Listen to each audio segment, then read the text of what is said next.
Alright, so remember the build switch setup that I had right there and everything? A little cheap $3 switch, which I was worried that it would not work.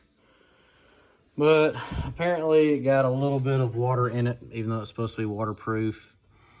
So I went and tore it apart and put a lot of dielectric grease in there and then sealed it back up and put it back on there. But the problem I've ran into, as you can tell, I've cut that off, the actual rubber seal, since I've been working on it, trying to see what was going on. But I say trying to see what's going on, trying to get it back to working, because when you push it in now, it stays in and does not do like it's supposed to. It's kind of like an ink pen, the way the stuff's made on the inside.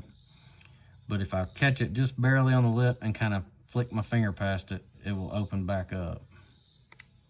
So you can see, I have to do like that. Well, you can't do that with this rubber seal. So I gave up on that. I have ordered the normal three-way rotary switch that a lot of people suggest to put on there. I'll throw a picture on here right now of it, but right now I've come up with something to get me back on the water.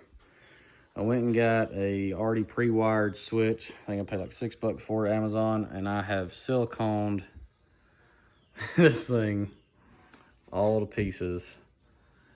As you can see, it's just your regular, on-off switch. So I'm gonna let this dry, make sure it will flip back and forth without breaking the seal.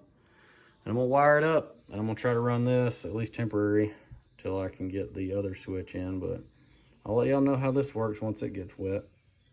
As you can see, now I have it installed. I've got it siliconed up on the inside, if you can see that. Real good. And I took the other cheap switch and took the thread out of the inside of this, and I put dielectric grease in this and silicone the edge, and I just kind of cap it. And I rode it for about a full month with this cheap switch and then this little rubber seal cover. I think it turned out pretty clean using it like that, but that's what I've done so far.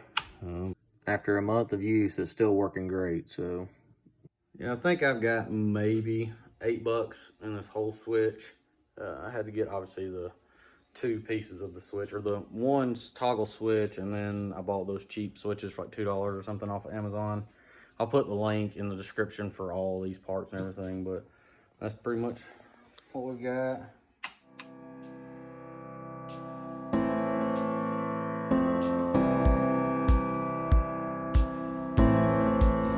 All right, here we go. First good day of riding in it.